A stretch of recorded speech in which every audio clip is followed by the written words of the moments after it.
સુરતમાં મકર સંક્રાંતિના દિવસે 5000 ધાબળાનું વિતરણ કરાયું।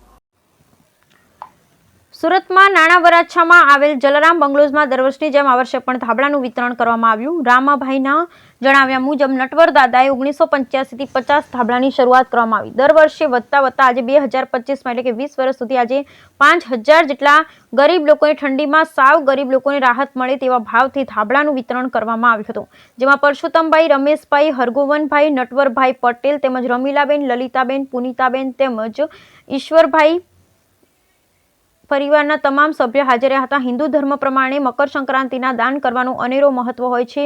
સેવાના ભેખધારી એવા શ્રી રમેશભાઈ અને પરસોત્તમભાઈ 7 દિવસ પહેલા તાપી જિલ્લામાં પ્રાકૃતિક કૃષિ સંમેલનમાં મહામહિમ રાજ્યપાલ શ્રી આચાર્ય દેવવ્રત દ્વારા વિશેષ સન્માન કરવામાં આવ્યું હતું। બ્યુરો રિપોર્ટ રસિક વેગડા, મોટી કુકાવાવ।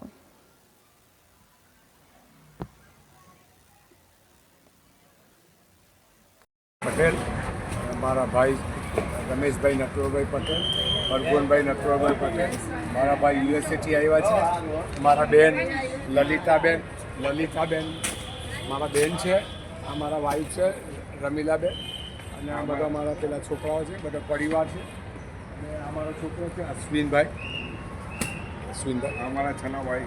કેટલા ટાઈમથી આપણે આ સંસ્થા સેવાકીય પ્રવૃત્તિ 1985 થી અમે ચાલુ છે। 1985 હા, મારા બાપા વખતથી અમે ચાલુ આવે છે।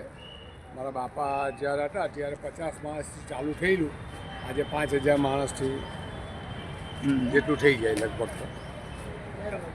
અને એક મિનિટ, હા,